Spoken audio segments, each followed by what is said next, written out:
Well, good morning everyone, this is George Beyrouthi giving you the market report for Friday the 3rd of October. First of all, who we are.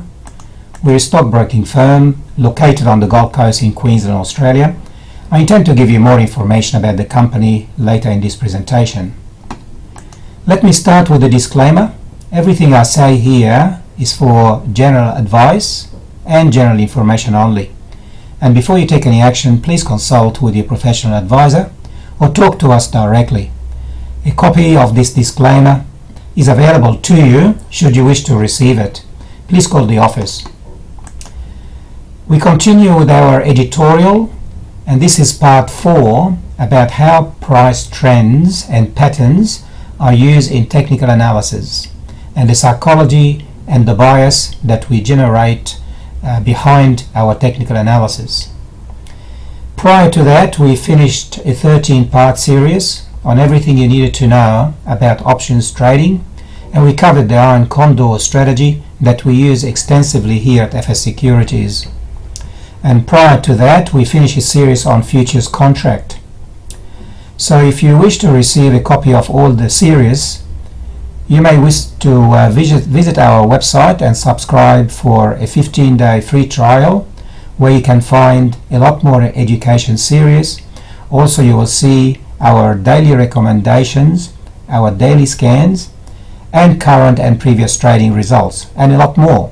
So we encourage you to try our 15-day free trial and surf the full content of the website.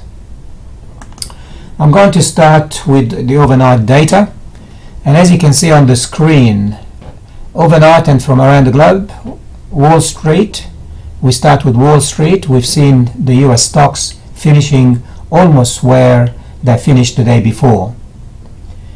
The Dow Jones this morning was at 16,801 and the S&P 500 1946. That's exactly where it finished the day before. However, in Europe, we've seen a major avalanche.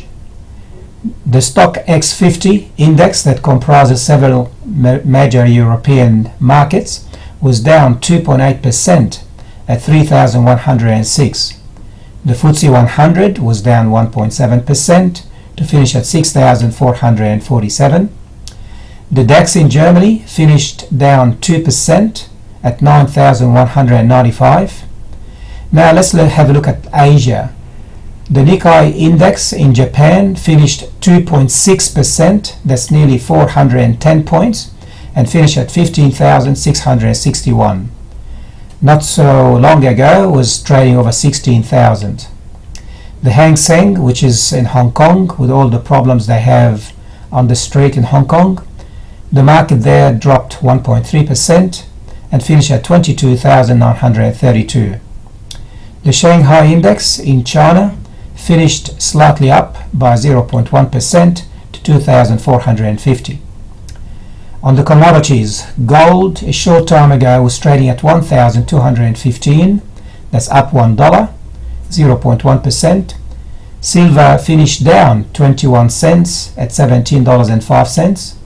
Copper, the world's economic barometer, was below 300 cents per pound for the first time in many weeks. It finished this morning at 299.8 cents per pound. That is down 1.24%.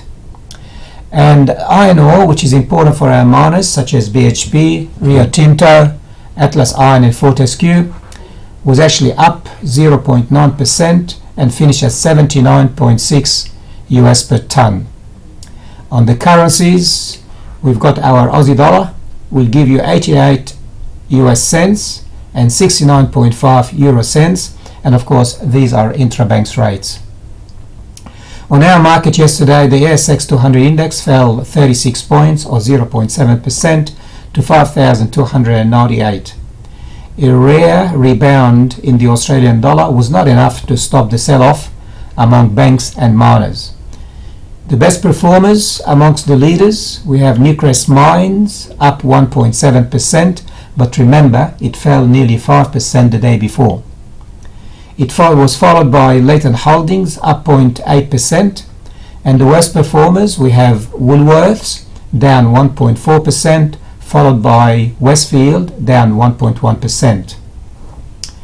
We'd like to give you the announcement that will have a bearing on the market here in Australia and overseas. Well, here in Australia we have the Australian Industry Group Performance of Services Index in September, and also the new home sales data, as well as the new motor vehicle sales. Tonight in America we have the US non-farm payrolls for September, and of course that will give us an indication how the economy in America is going.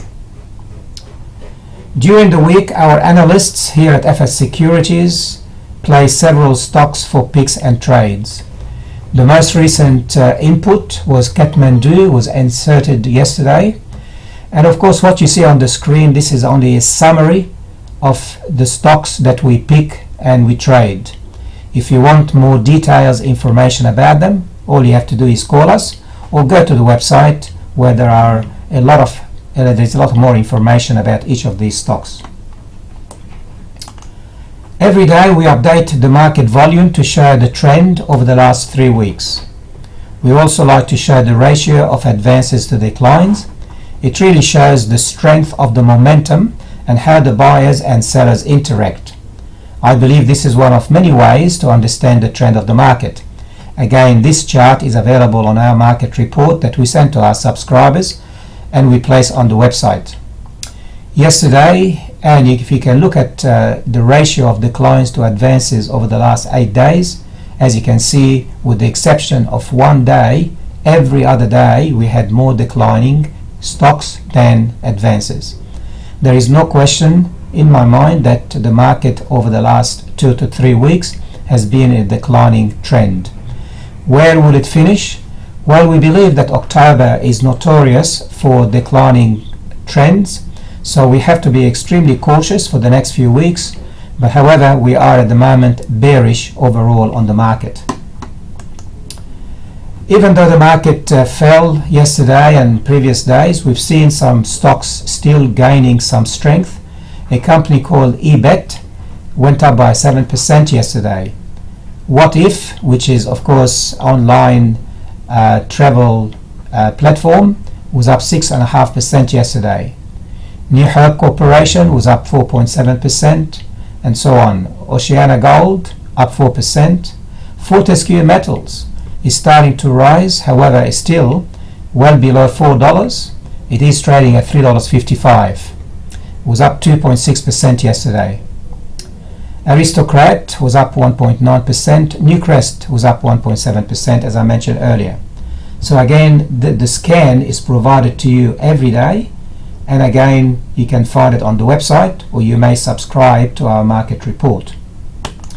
We also like to scan the stocks with volume, and you can see here that Telstra had a reasonable volume yesterday. Previously was trading between 25 and 30 million shares every day. Yesterday was up to 39 million shares extending hands. However, it was down 3 cents, that's about 0.6% down, and finished at $5.35.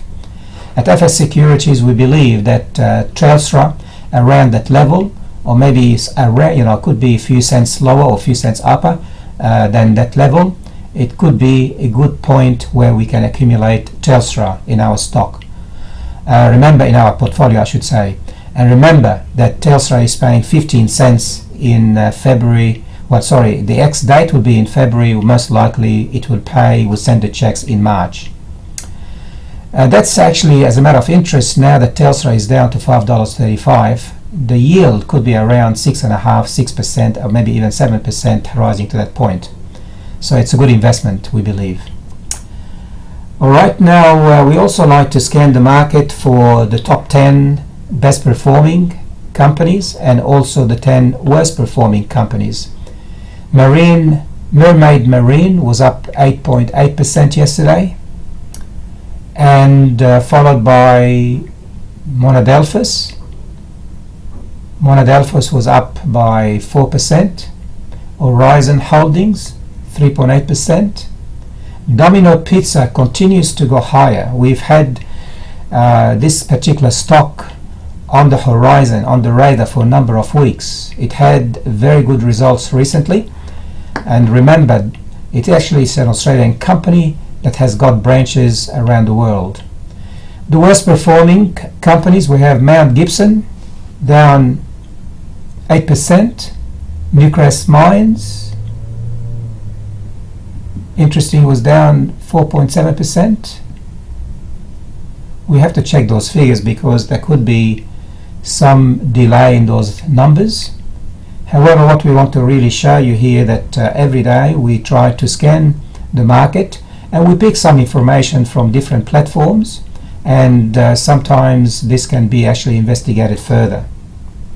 Alright, we also like to scan the sectors in the market, and you can see that the sectors in the market have had some reasonable return. With some companies here yesterday, we've seen the best performing sector was actually the property, 1.7%, followed by telecommunication, 1.5%, followed by the financials, 1.1%. Resources was down,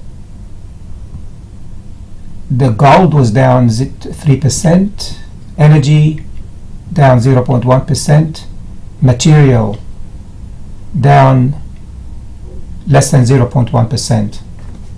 Alright, to finish off, I guess all I really wanted to highlight to you that every morning we try to give you as much information on this particular presentation, also on the website and in our market report. And we believe at FS Securities, informed traders and investors have got a better chance of becoming profitable in their trades. So we recommend that you stay informed, either visiting our website or listen to this particular SoundCloud or YouTube, or subscribe to our market report. To finish off, my name is George Beyrouthi. I'm the director here at FS Securities. I have many years of trading and investment experience and several qualifications to support what I offer my clients. My ambition today is to help our clients and prospective clients to become effective investors and traders. Well, we are a stockbroking firm here on the Gold Coast in Queensland. We trade equities, options, commodities, CFDs, futures and foreign exchange. And we offer our clients a very attractive investment at 7% over 1 year, interest paid monthly. Or you can go to 3 years with the interest paid monthly with 9% yield. Also, we are financial planners and cater for all the financial needs. Our mission is to educate our clients and work with them as consultants to pick trades and manage their portfolio. We like our clients to be engaged with us for most, if not each trade. And remember, we like our clients to treat trading as if it's a business. So it's very important to be, you have the tools, you have the education, and will help you to be disciplined and follow all your strategies from start to finish. Alright, now how to reach us. You can call us on our landline, 61 for Australia, 7 for Queensland, and the number is 56304141. That's our landline number. Alternatively, you can call my mobile. I'm available to be reached 7 days a week, and you can write to me at george@fssecurities.com.au. And once again, there is our website, www.fssecurities.com. And if you're not already a member, why don't you register now for the 15-day free trial. Finally, we'll be back at 1:15 this afternoon to tell you what happened during the morning, and of course this will be recorded and placed on the website.